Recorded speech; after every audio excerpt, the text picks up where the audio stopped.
Welcome everybody to our geriatric grand rounds here at Northwestern. I am so excited to introduce Dr. Rasheeda Hall. She is assistant professor of medicine and assistant professor in population health sciences at Duke University. She's a physician scientist focused on geriatric nephrology, and the aim of her research is to transform the standard of care for vulnerable adults who both have advanced kidney disease and geriatric problems. And she also leads the Geriatric Nephrology Clinic at the Durham VA that integrates a brief geriatric assessment with kidney disease management and dialysis decision-making. So really cool research. I am so glad that you are speaking today. So I will send it over to you. Great, thank you. And let's get it going. Well, thank you for the invitation. It is always a great opportunity to share what's on my mind, especially when I get some interesting questions and comments, and I hope there's an opportunity for people to do that in the middle of the talk as well as at the end. You can see from this outline, I'm going to talk about the significance of geriatric problems in patients with kidney disease, and then we're going to talk about, why am I pausing? It just made me wonder if I had opened the right slide deck, but I hope so. Approaches to management of geriatric problems and strategies to overcome barriers to management of these problems. I do think I'm going to pause. Hang on, because I want to make sure I got the right slides. Truly, it is not the right slide deck. Hang on.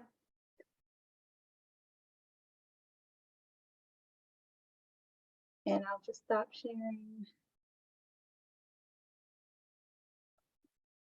It didn't feel right. So forgive me, I have another talk next Monday.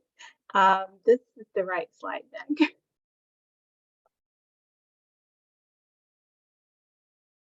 Okay, and it says Northwestern. That's why I don't know.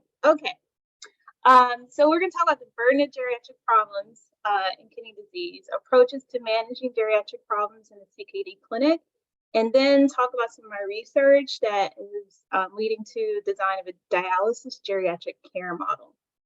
Okay, and so one of the things I want to highlight here is this quote, which I think probably resonates with many of you because you are in geriatrics, is acknowledging the humanity in others, especially among older adults who are often, as they get older, are undervalued and their problems are under-recognized. And so this is the root of what drives me to do this work.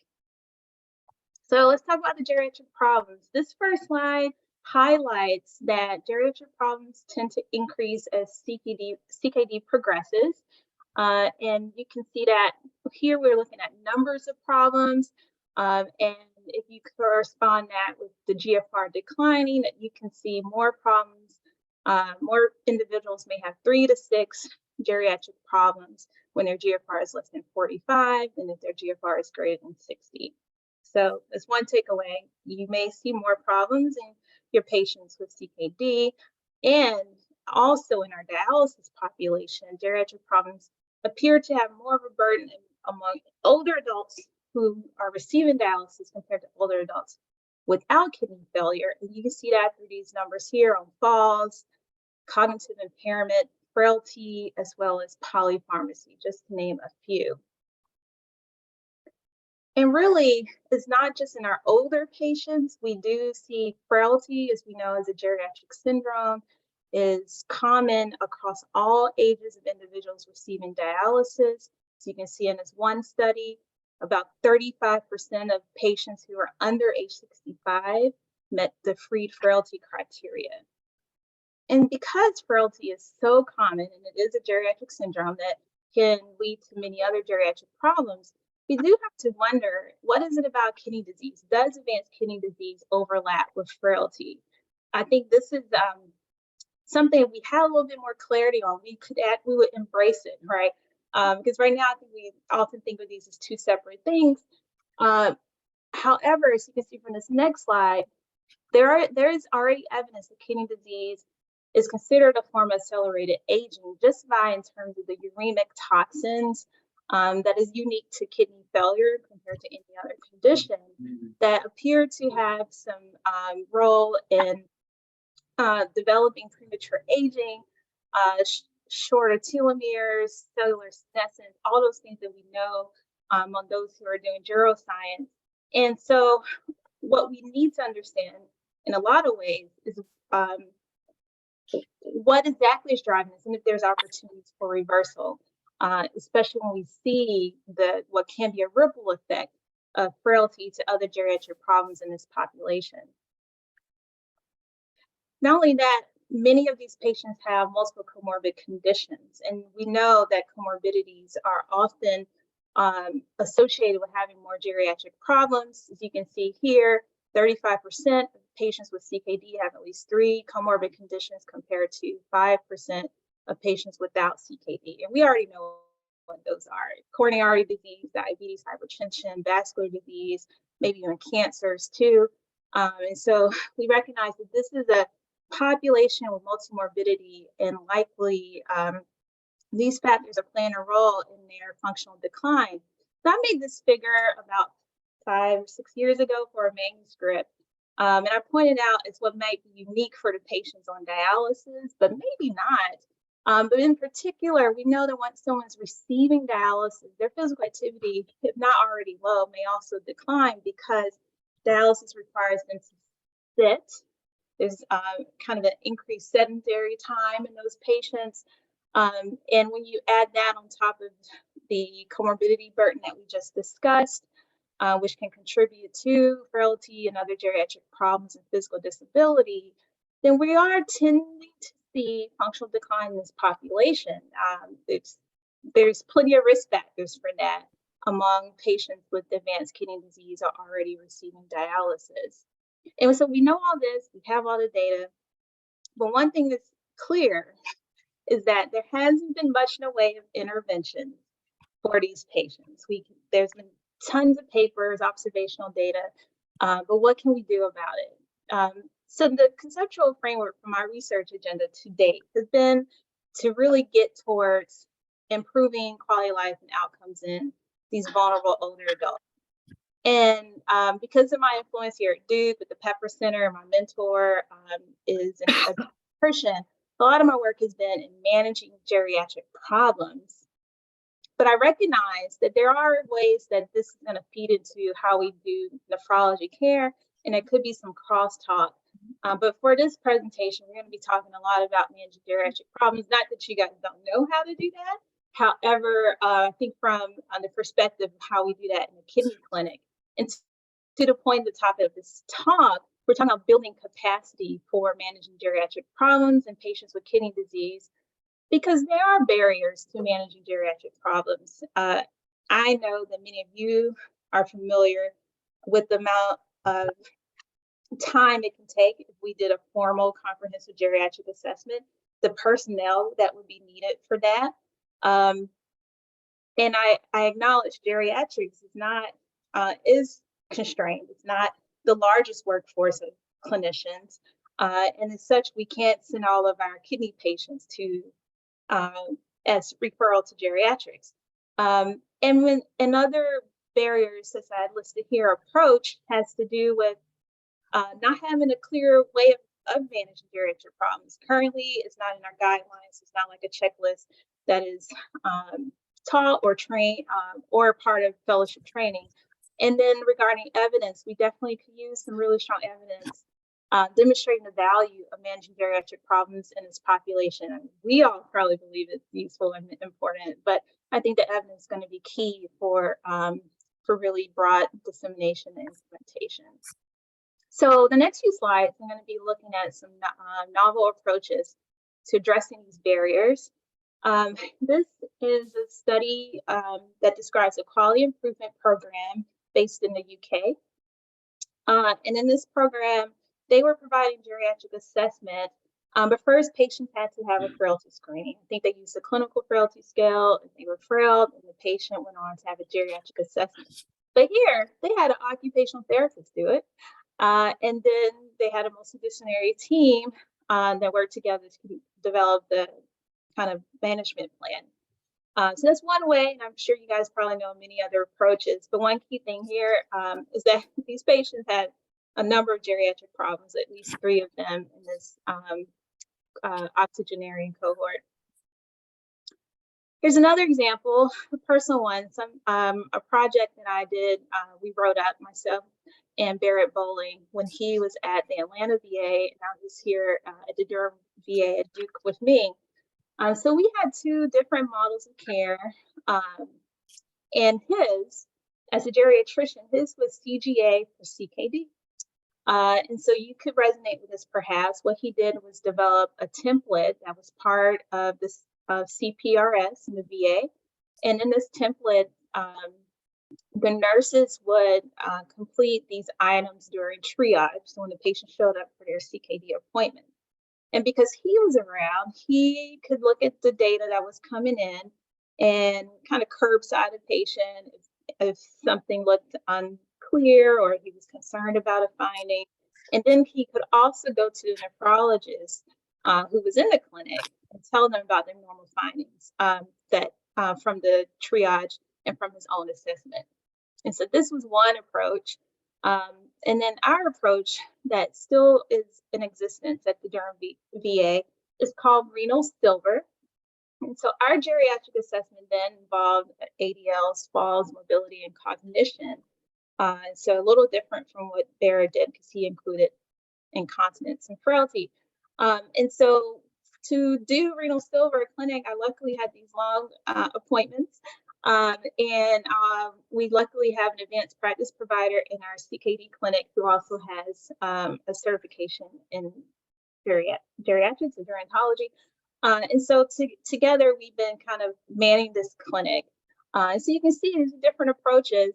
And we thought in a lot of ways what we learned from bringing our experiences together is how useful this can be, which I'll get into in some future slides. But this next slide really just highlights what we found in our among the patients in our clinic.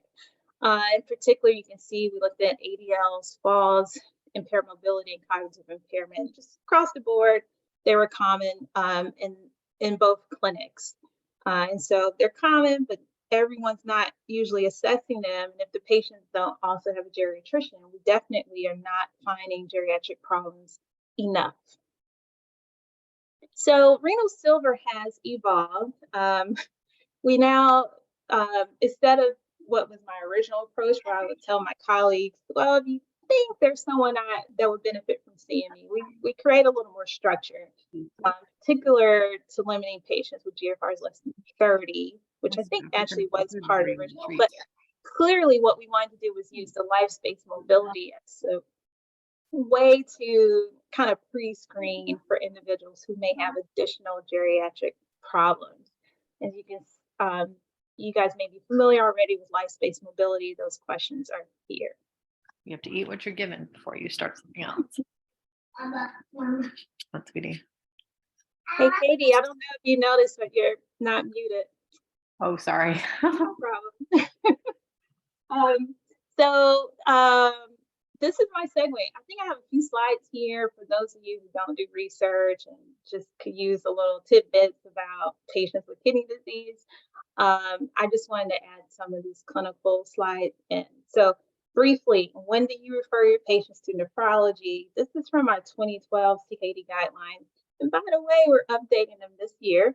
But I think this GFR less than 30 is still very pertinent. And beyond that, if you see someone whose GFR has changed dramatically in the past year, like more than 3 to 5 milliliters per minute, then you should probably recheck and maybe send them over to us.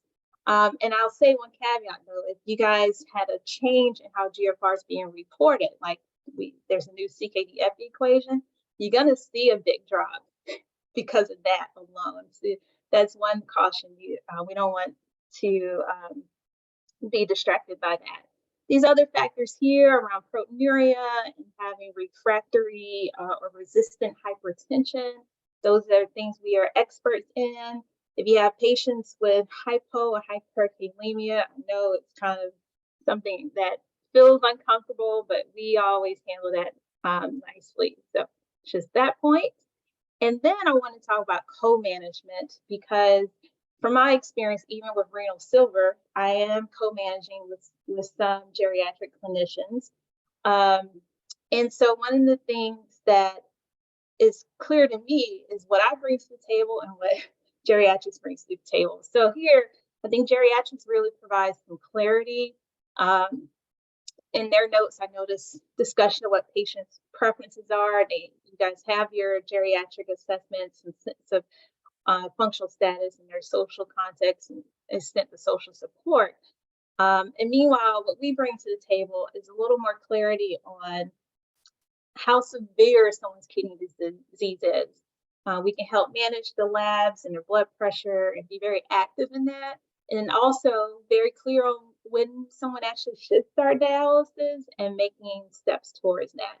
And so towards this concept of co-management, we can collaborate as long as it's clear on who's responsible for what, and then staggering the clinic appointments to facilitate collaboration. So now we're going to talk about how I see geriatric problems being useful in our CKD clinic.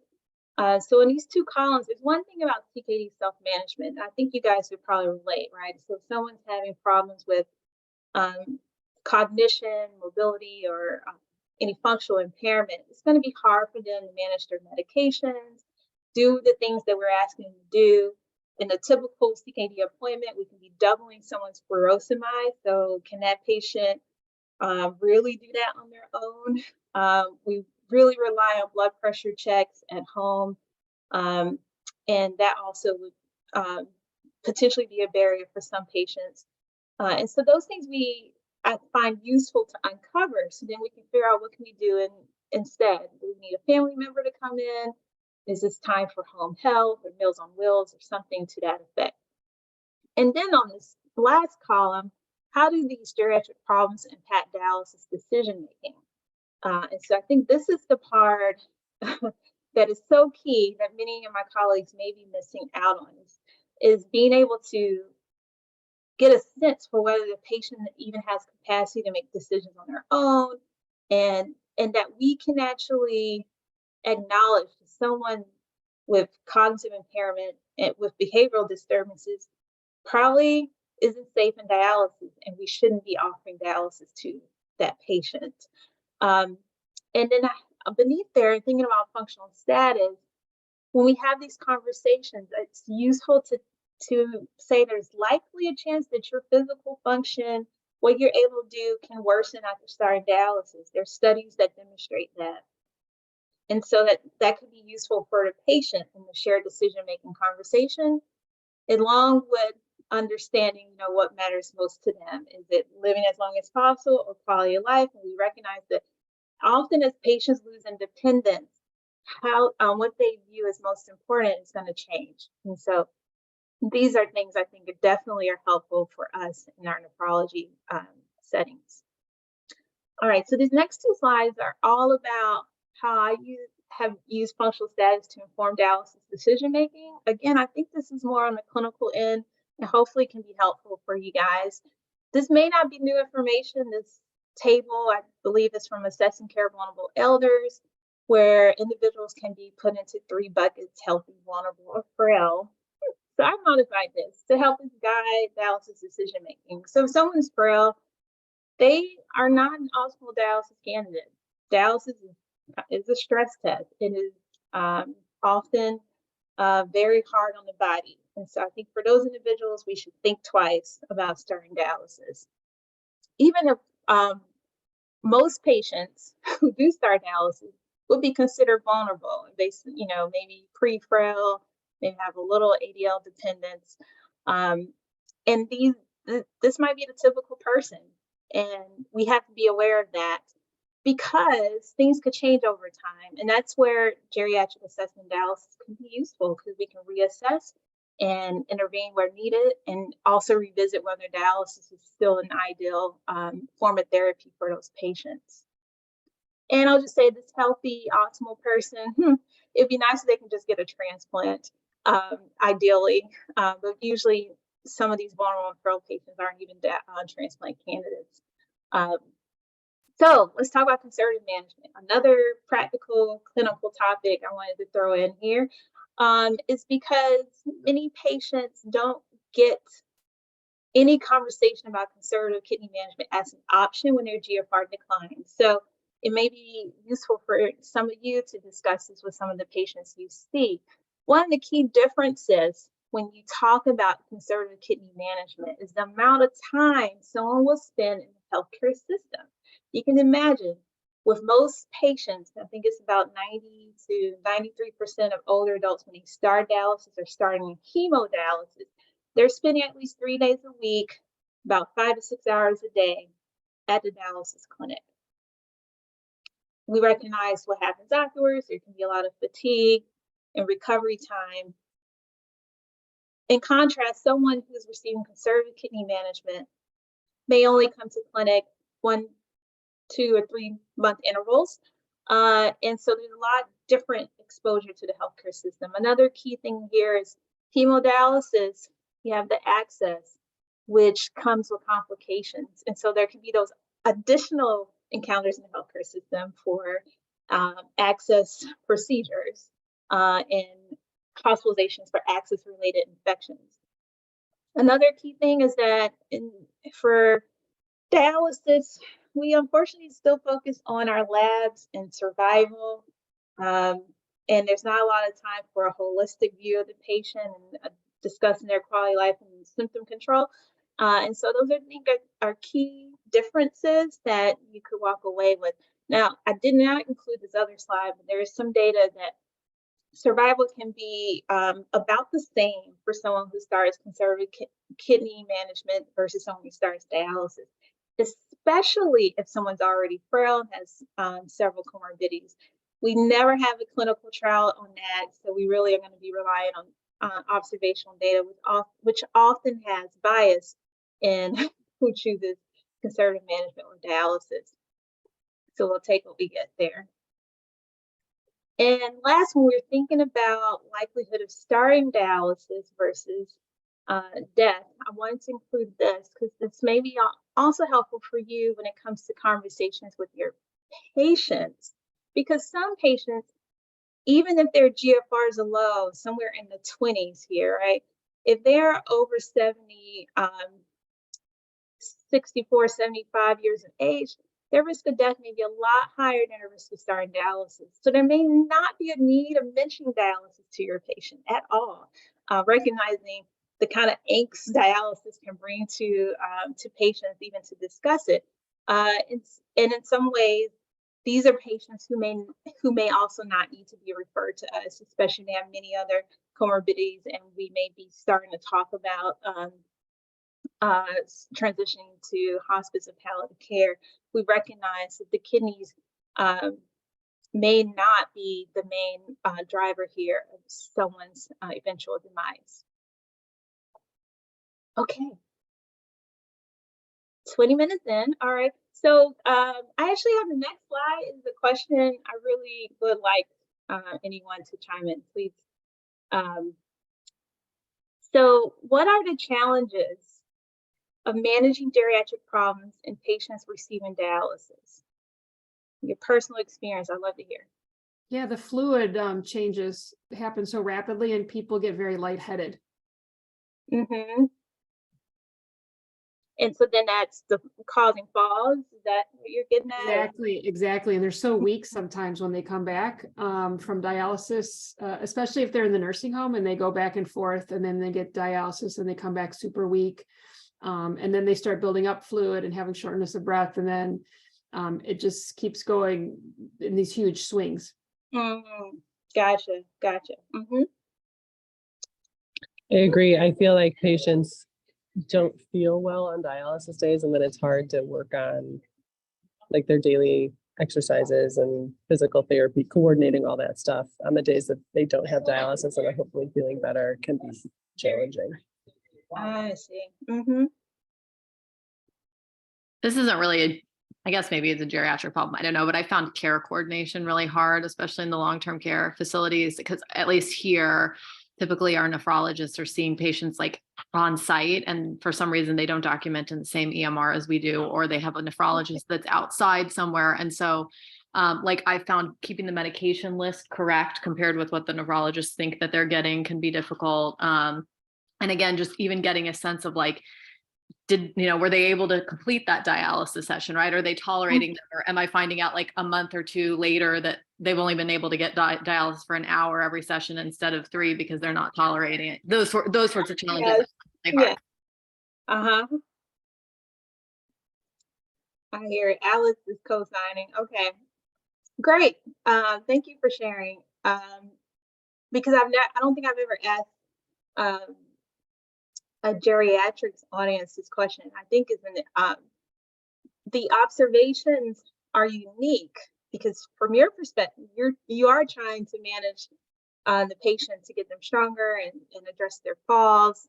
The things that stood out to me correspond a lot with what Katie was saying around care coordination. So, when it comes to dialysis population, there's the same barriers to doing geriatric assessment. We don't have time, we may not have the right personnel, we don't know how to do it. But it's the silos, it's the fact that these dialysis centers are not often connected to a hospital system, and the EMRs is the key, right? Because we're not being able to share information in real time, or sometimes not at all. And so that almost makes it even more challenging for caring for these patients than the CKD patients.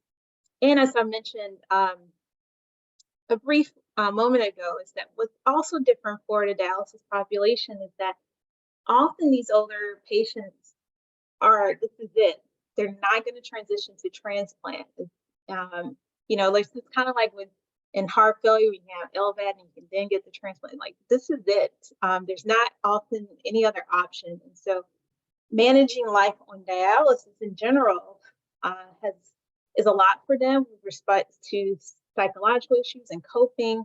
It also then introduces the next issue, which is dialysis withdrawal decisions with respect to these patients and how we can be more proactive in those conversations. I think a geriatric assessment would be helpful in that.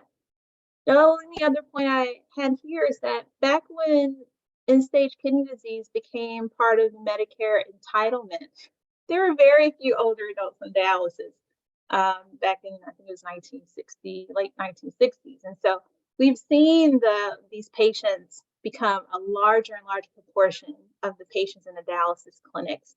And so we have this kind of burden of problems, which then affects, there's a ripple effect to cost of care and the burden on the healthcare system, and such that I definitely think there's room for improvement, that if we can manage the geriatric problems in a better way, then we could do better overall for this healthcare system. So I'm switching gears to talk about my research. I've had this interest for several years. How do we do geriatric assessment dialysis units? And we are actually still here with getting preliminary data and moving towards a pilot study, with the ultimate goal of really, as Lee said, transforming the standard of care for these patients.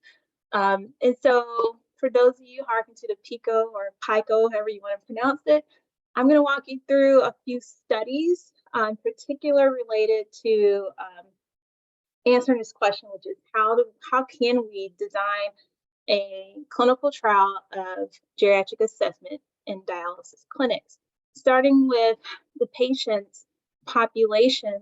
Of course, geriatric assessment, there's a sweet spot, right? Some patients are really robust, they're cool, they don't need it. Then you got the patients who are nursing homes and may not have any huge benefit to a geriatric assessment. So, but what about this large group of community dwelling patients? Which patients among this group? I mean, it'd be great if we had the resources for everyone, but resources are limited. So who needs it more than anyone else? So I have one study that's related to that question. We are going to talk here about the frailty index. And so I know you guys are familiar. You can use a frailty index. That's just a tool for geriatric screening. And using this kind of pyramid figure, you can screen several patients, right? But the CGA might happen in only a small proportion. And so my colleague, Dae Kim at Harvard, he developed a Medicare claims-based frailty index. You can see it was published in 2017, where having a claim was equivalent to having a deficit on the frailty index. And so he did, in his study, he demonstrated that frailty index had comparable C statistics, and not slightly better than just the comorbidity index.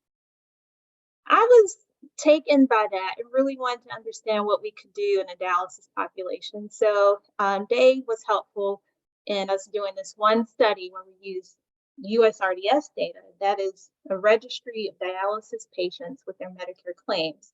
So in a similar kind of way, we use claims as deficits.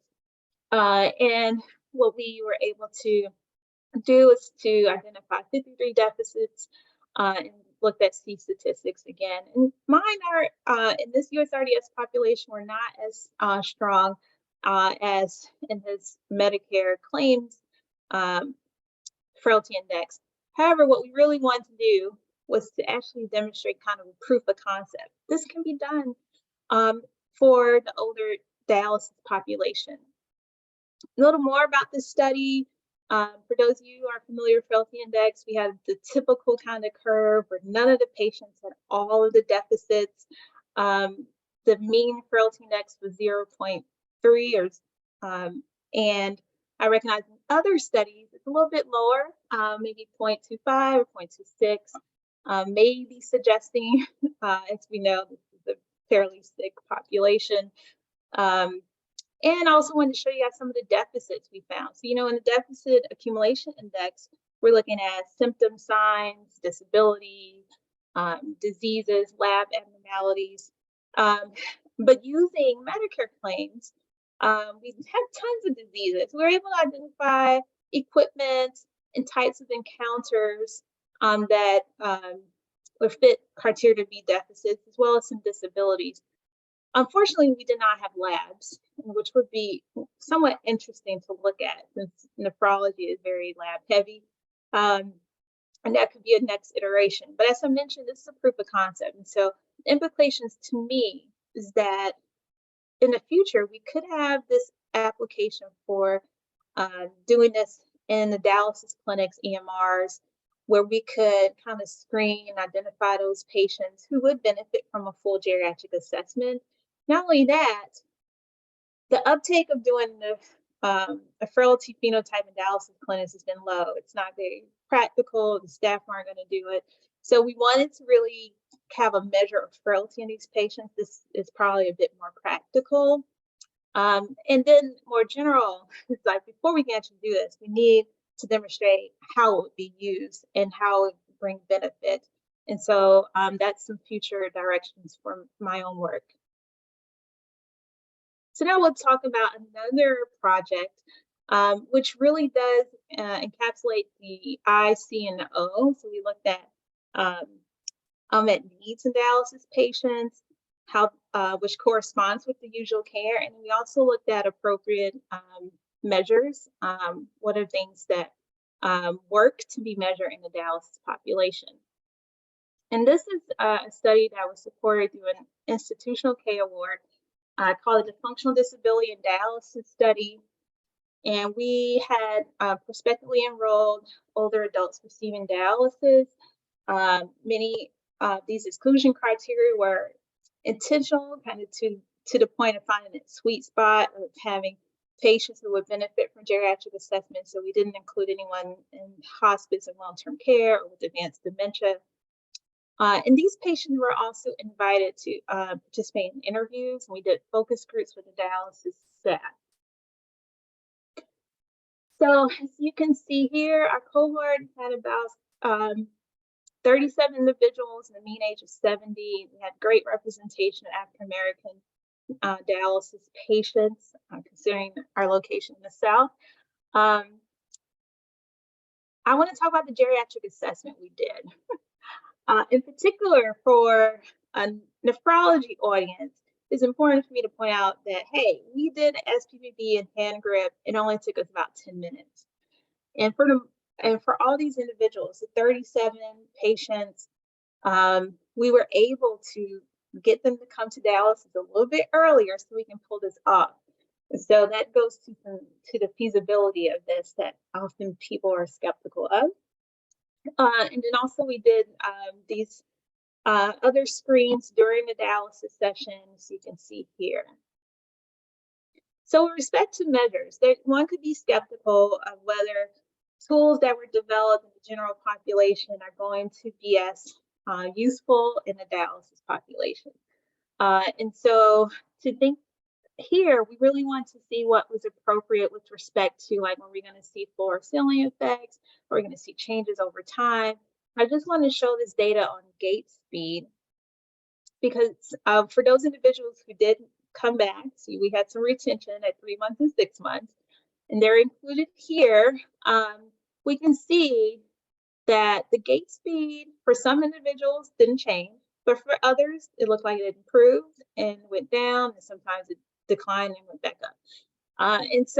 And then these bars here is a clinically meaningful cut point of 0.1 meters per second. And so one takeaway here is we can see clinically meaningful changes. They go in two, they're going in different directions, which then helps us get a sense that it could be modifiable, right? So what could be done to intervene in some instances, see someone's gait speed just stay the same. That's at a minimum. Let's not get worse, right? If it can get better, that's even better. So to the interviews, there could be a lot more data to share, but I'll just do this one slide with some quotes from different stakeholders. With the patients, so to step back, we kind of paint a picture of what a geriatric assessment could look like. We had a picture card showing different things we would talk about and how the patient would be approached. So the quotes from the patient perspective included, what would be something else to add to my schedule? And another patient says, I would prefer home because it's private. And so these are the types of things we were hearing about, and it goes to the barriers I've started with: time, resources, and particularly location is going to be key. Which goes to the point at the very bottom of the slide where the dialysis nurse says it's not possible to do this on the floor. Like, you're going to have to find your own spot to pull this off. Now, the nephrologists are also concerned about what this means for their workload to this point, who's writing the orders. And in particular, while that may seem like the only thing they're concerned about, what I don't include here, it is comments from all of these stakeholder groups about how useful it could be.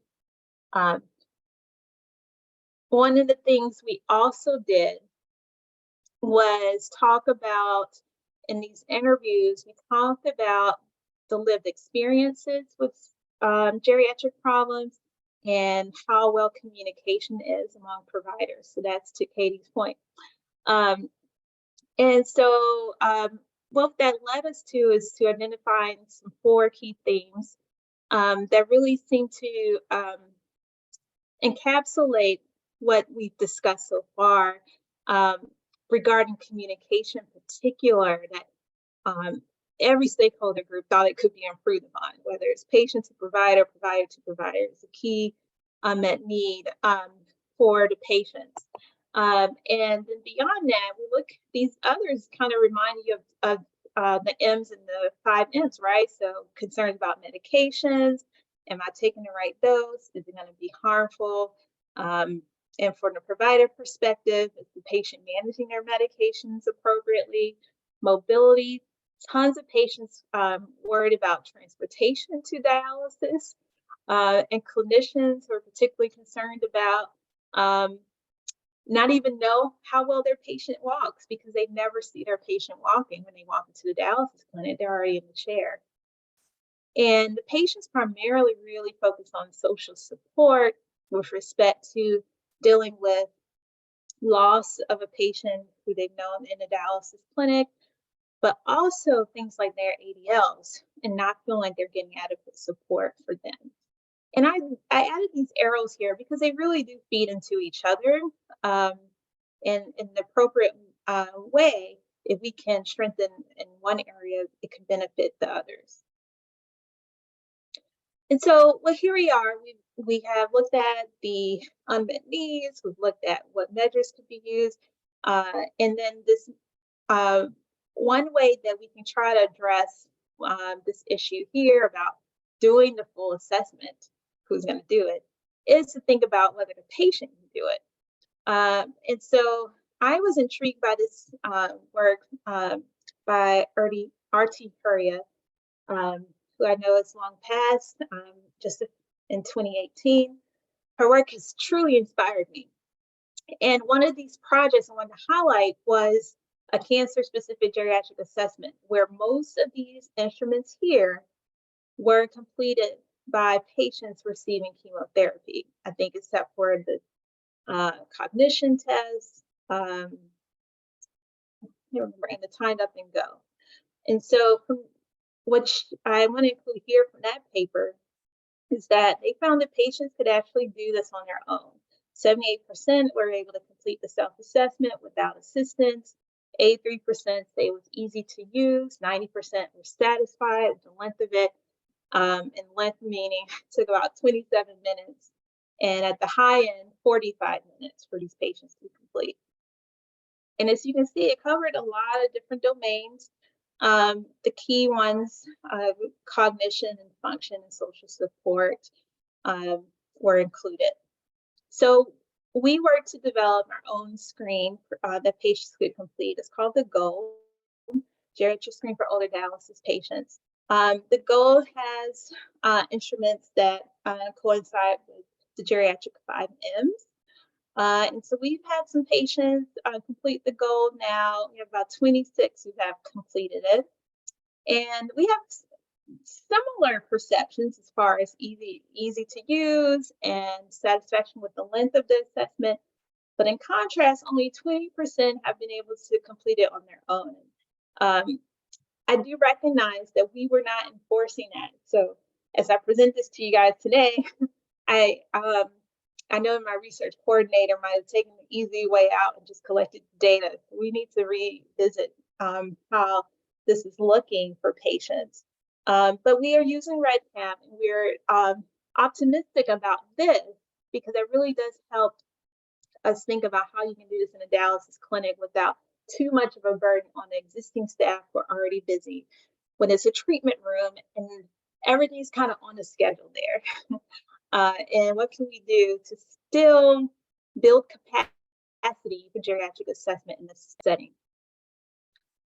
So in summary of these studies so far, I'll highlight these points: that the objective functional measures like the gait speed from the SPPB were feasible and were subject to change. So that kind of helps us think about outcomes that we can assess in the clinical trial.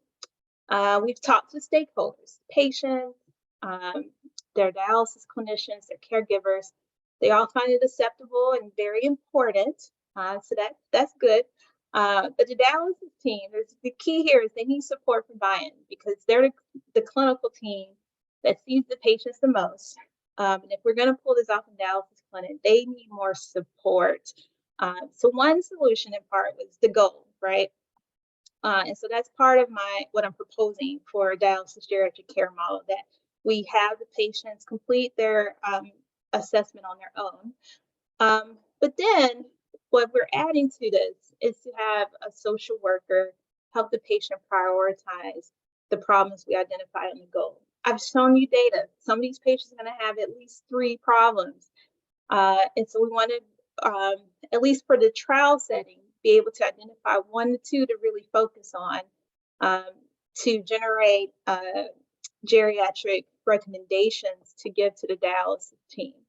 And so we're hoping if you can do all of this and then just give the team very clear instructions on how to proceed with their patients, then that helps not increase their workload and make it a lot more easier for implementation. And so this dialysis geriatric care model was proposed in R01. It received a fundable score. And what we're doing in this application is really refining the approach with the stakeholder advisory board, and then doing a pilot RCT of this geriatric care model. All right, so we're about to wrap up. This is around the future directions. I've said this once before. We all agree that managing geriatric problems are important, but we definitely still need the evidence base on the effectiveness of it in both CKD and dialysis populations. So that's what I'm trying to do with my research, and then trying to expand on that is to really think about this this phrase of building capacity and think about how we can do it in different ways. Is it educational tools within the nephrology community, the building research infrastructure so other people like me can join in the fight and keep doing this type of work? Is it community engagement? And can we use community resources to help with promoting healthy aging to the extent that it can be useful for these patients? In the health system, to the point that we have these separate electronic medical records, and the fact that a lot of these measures aren't included in the electronic medical record, those would be ways that we can further build the capacity for managing geriatric problems in this population. All right, so in summary, I hope that you guys have seen that geriatric problems in patients with kidney disease are common and burdensome.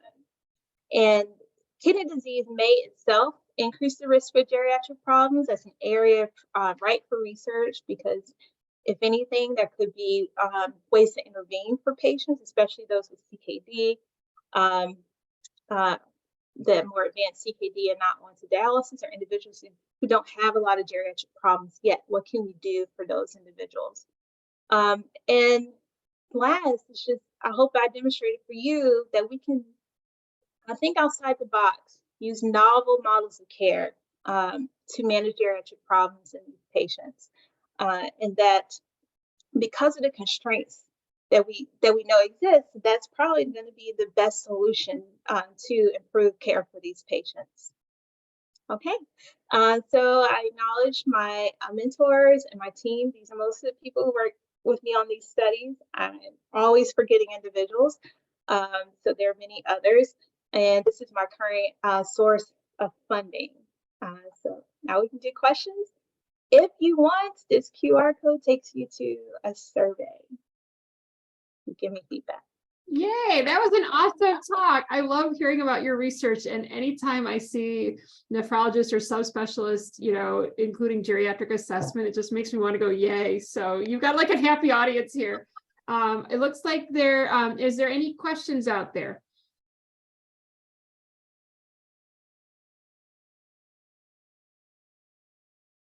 So I have a question. How are you going to continue to implement, or how would you recommend? The biggest thing I always come across, just as being one of the boss, that I know you've got the MBA, is selling it.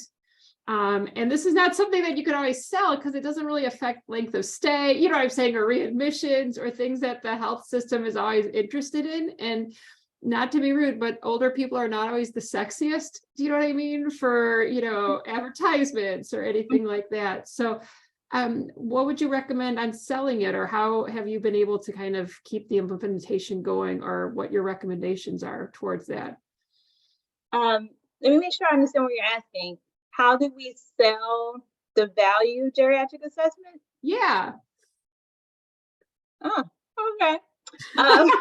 See, I totally get it. Do you know what I mean? But like the higher powers, because I know you've got the MBA, so like, how do you make it sound cost effective? Do you know what I mean? Like, yeah. I have not had the privilege of trying to sell this to someone who's at the higher pay grade and can make decisions. So I'm going to put that on my to-do list because I should probably be prepared for one day being able to do that. What I do think, the things that drive me and the things that come to mind when I talk to my nephrology colleagues is like, it's really around the humanity of it, honestly, and making it personal. We all know someone who, whether it's our own mothers or our grandparents, like we know people who end up being frail. I think to me, that's probably the thing I use as heartstrings to tug. But No, that's if we wanted perfect. to look Yeah. at numbers, then we got to do the studies to demonstrate the value. Honestly, I think for me, I have to start thinking about what's the cost effectiveness analysis that's going to go with this trial, because we got to prove there's some added value. And that should probably be helpful for those No, board. that's a perfect answer, because so many times when I'm in business meetings, it's the personal story, or somebody's mom was taken care of by a geriatrician, so they get the value. Because it's so hard, at least in our field, to quantify from a number standpoint what frailty means. Do you know what I mean? Or what a geriatric assessment will do down the long run. So I'm glad you're going to be researching that in the future. Okay, I'll open it up. Are there any other questions? Okay, well, we really enjoyed hearing from you, Dr. Hall. Everybody, a round of applause. Yay! And hopefully we get to run into you again at AGS or another geriatric conference, because this is just what we love talking about. So thank you so much. Big cheers, and great hearing from you. So Thank you so much. You guys have a good day. Thank you. Yeah, you too.